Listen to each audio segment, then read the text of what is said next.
I got so much motherfucking design on right now. Break it down, bring it back, make it clap. I got 3 old thoughts, new guap, where that thing. Bitches on my line, and you know they come strapped, hold up. Assalamualaikum warahmatullahi wabarakatuh. Perkenalkan, nama saya Pujari Pindah Sukma dari kelas D3 Gizi B dengan NIM PO 7131121082. Di sini saya akan menjelaskan tentang hakikat, kedudukan, sejarah, dan fungsi bahasa. Pertama, definisi bahasa. Sistem komunikasi simbol atau lambang yang dihasilkan oleh alat indera manusia. Menurut Gerard, 1997, bahasa adalah alat komunikasi antara anggota masyarakat berupa simbol, bunyi yang dihasilkan oleh alat ucap manusia. Jadi, bahasa merupakan hasil dari alat ucap manusia yang berfungsi sebagai alat komunikasi. Selanjutnya, sejarah bahasa Indonesia.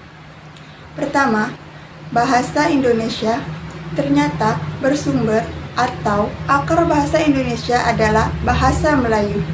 Kedua, bahasa Melayu pada masa itu disebut lingua franca atau bahasa perantara atau yang dikenal dengan bahasa pergaulan untuk berbagai kegiatan yang ada di masyarakat seperti perdagangan dan kebudayaan pada masa itu menggunakan bahasa Melayu.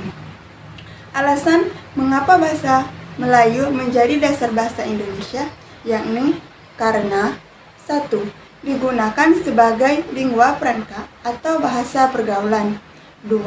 Demokratis. 3. Bahasa kesusastraan. Fungsi utama bahasa Melayu. 1. Bahasa kebudayaan. 2. Bahasa perhubungan, yakni menghubungkan daerah-daerah sekitar daerah Melayu. 3. Bahasa perdagangan yang digunakan di saat berdagang. 4. Bahasa resmi kerajaan, yang ini dibuktikan dari penemuan prasasti yang ditemukan menggunakan bahasa Melayu. Bahasa Indonesia sebagai bahasa resmi di negara. 1. Dibuktikan dengan digunakannya bahasa Indonesia dalam naskah Proklamasi Kemerdekaan Republik Indonesia 1945. Kedua, sebagai alat pengantar dalam dunia pendidikan, yaitu sebagai bahasa pengantar di lembaga pendidikan. Ketiga, sebagai penghubung pada tingkat nasional untuk kepentingan perencanaan dan pelaksanaan pembangunan serta pemerintah, yaitu digunakan dalam hubungan antar badan pemerintah dan penyebarluasan informasi kepada masyarakat. Kelima, sebagai pengembang kebudayaan nasional untuk dan teknologi, yaitu dengan penyebaran ilmu pengetahuan dan teknologi baik melalui buku-buku, pelajaran buku-buku populer, majalah ilmiah maupun media cetak lainnya. Kemudian peristiwa-peristiwa yang berkaitan dengan perkembangan bahasa Indonesia yaitu 1. Tahun 1901 disusun Elan. 1. Yaitu ejaan Pan of Witten. 2. Tahun 1908 berdiri Bata Pustaka. 3. Tahun 1928 penentuan bahasa nasional, yaitu dalam peristiwa Sumpah Pemuda tanggal 25 sampai 28 Juni 1938 di Solo. 4. Tanggal 25 sampai 28 Juni Kongres Bahasa Indonesia di Solo. 5. Tanggal 18 Agustus 1945 Indonesia adalah bahasa negara. 6. Tanggal 19 Maret 1947 ejaan 2 dibuat menggantikan sebelumnya, yaitu ejaan Sowandi atau Republik. 7. Tanggal 16 Agustus 1972 ejaan yang disempurnakan diresmikan. 8. Kongres Bahasa Indonesia keempat berhasil membentuk Kamus Besar Bahasa Indonesia dan Tata Baku Bahasa Indonesia. 9. 2015 Pedoman Umum Ejaan Bahasa Indonesia. Asal nama bahasa Indonesia disarankan Muhammad Tabrani 2 Mei 1926. 850 Indonesia George Windsor R. 1850 Indonesian J.R. Logan. 1875 Indonesian E. Bastian.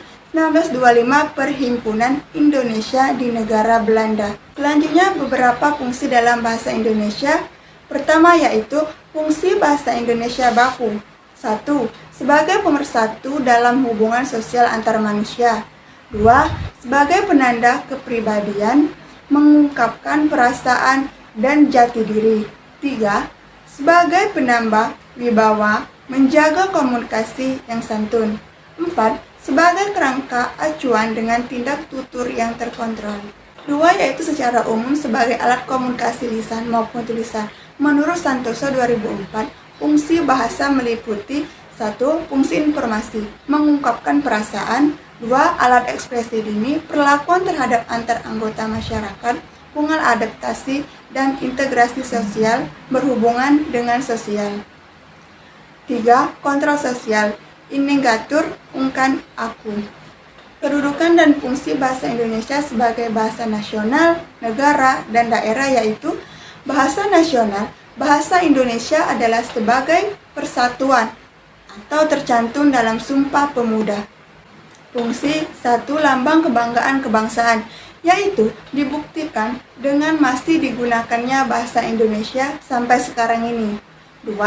Lambang identitas nasional, yaitu dibuktikan dengan digunakannya bahasa Indonesia dalam butir-butir Sumpah Pemuda sebagai identitas nasional, para duta besar, para pementeri luar negeri, presiden, dan lain-lain wajib menggunakan bahasa Indonesia ketika berpidato untuk merefleksikan kepentingan nasional. 3. Alat perhubungan. Alat perhubungan atau alat komunikasi digunakannya bahasa Indonesia dalam berbagai macam media komunikasi, misalnya buku koran, acara pertelevisian, radio, dan lain-lain.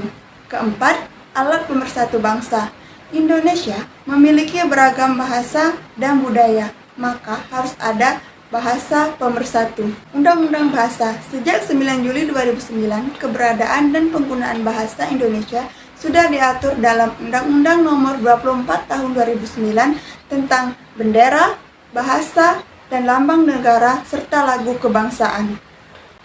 Bahasa adalah sistem lambang bunyi yang arbiter yang digunakan oleh para anggota kelompok sosial untuk bekerja sama, berkomunikasi, dan mengidentifikasikan diri. Sifat-sifat bahasa terbagi menjadi 12. 1. Bahasa itu adalah sebuah sistem. Sistem yang dimaksudkan yakni susunan teratur berpola yang membentuk keseluruhan yang bermakna atau berfungsi. 2. Bahasa itu berwujud lambang. Lambang dengan berbagai seluk-beluk bila orang dalam bidang kajian ilmu semiotika, dalam semiotika dibedakan adanya beberapa tanda, yaitu tanda sign, lembung, simbol sinyal gejala, gerak isyarat, kode, indeks, dan icon. 3. Bahasa itu berupa bunyi. Bunyi bahasa adalah bunyi yang dihasilkan alat ucap manusia, tetapi juga tidak semua bunyi yang dihasilkan oleh alat ucap manusia termasuk bunyi bahasa. 4. Bahasa itu bersifat arbitrer. Kata arbitrer biasa diartikan sewenang-wenang, berubah-ubah, tidak tepat, mana suka. Yang dimaksud dengan istilah arbiter itu adalah tidak adanya hubungan wajib antara lambang bahasa dengan konsep atau pengertian yang dimaksud oleh lambang tersebut. 5. Bahasa itu bermakna. Salah satu sifat hakiki dari bahasa adalah bahasa itu berwujud lambang. Sebagai lambang, bahasa melambangkan suatu pengertian, suatu konsep, suatu ide, atau suatu pikiran yang ingin disampaikan dalam wujud bunyi. Itu maka dapat dikatakan bahwa bahasa itu mempunyai makna, karena bahasa itu termasuk makna. Segala ucapan yang tidak mempunyai makna dapat disebut bukan bahasa. Karena bahasa itu bersifat konvensional, artinya semua anggota masyarakat bahasa itu mematuhi konvensi bahwa lambang tertentu itu digunakan untuk mewakili konsep yang diwakilinya. 7. Bahasa itu bersifat unik, artinya setiap bahasa mempunyai ciri khas sendiri yang tidak dimiliki oleh bangsa lain.